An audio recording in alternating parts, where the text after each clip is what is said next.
Hi Kava teachers. I'm Angie Koval.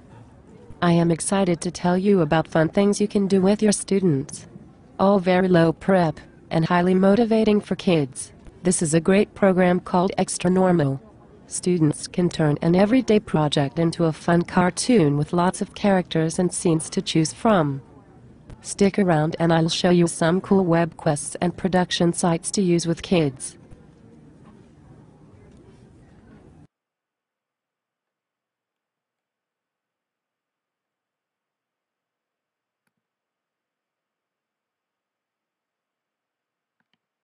Hello, everyone. Thank you for giving me some time in your meeting to talk to you a little bit about some of the things that I've done with students in the past.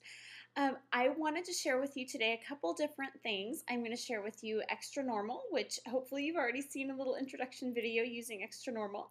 I'm going to show you how you can use that with students with a project created by me actually as a student. So I was just going to show you something that I made that's quick and easy just to show you what Extra Normal can do. And then I was going to show you Evoki, and I was going to show you a few web quests. So what I'm going to start with is the web quests.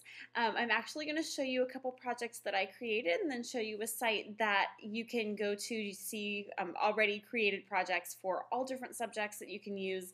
They're very low prep, easy to use tools that allow you to jump right in and use something created by another teacher that matches the skills and the objectives for your course. And you can have students doing the work and students presenting to your class and teaching and demonstrating their knowledge to you that way. And it's a very engaging way to have kids learn. So I'm going to start here with WebQuest. This is an example of a WebQuest project that you can use. There is always the same format to WebQuests. You start off with your start page, and it should describe what you are trying to investigate and have some basic instructions for students. It leads into an introduction. It describes the task. The task is usually setting the scene for the web quest. What are students going to be doing? What are they excited about? Are they going to be researching? The introduction will have a bit of a backstory. The process is the steps that the students will take to complete this web quest. Web quests are intended to be student-centered projects. Lots of times WebQuest will expect students to work in pairs or in groups, which you can choose to modify if you'd like students to work individually as well.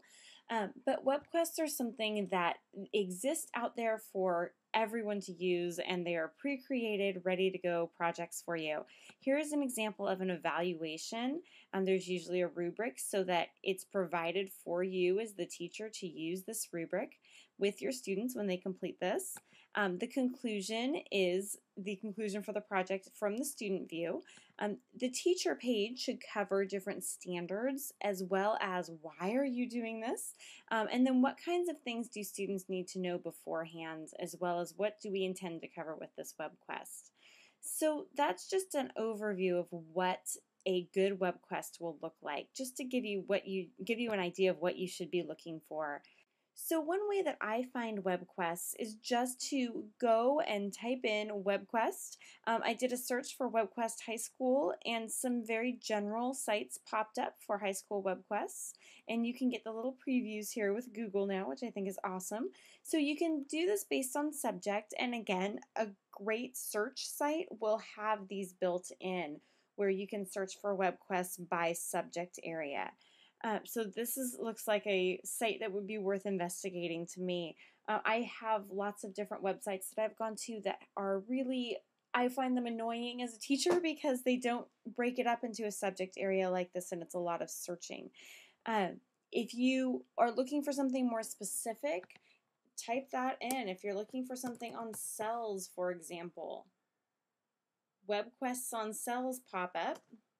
And we have Cell Anatomy and Physiology WebQuest. The Science Classroom is a great one, the science spot for science classroom stuff. If you want stuff on literature, WebQuest on literature. Type in WebQuest High School Literature and you get lots of ideas that pop up. So if you'd like to get started on WebQuest, and again, these are all low prep, easy, great ways to involve kids and get them excited. A lot of times these are project-based, so they will ask students to create a presentation or to create a video, to create a cartoon. They're creating something and showing you what they've learned on this web quest. And it's something really fun to present to classrooms. Another thing that I like to do is virtual field trips. Virtual field trips are really fun for kids to go somewhere where they've never been before and may never have a chance to go. This website is really great, the Utah Education Network. And again, this one divides it up into subject areas, which is one of the reasons I love this site. Virtual field trips can be kind of hard to find in this way.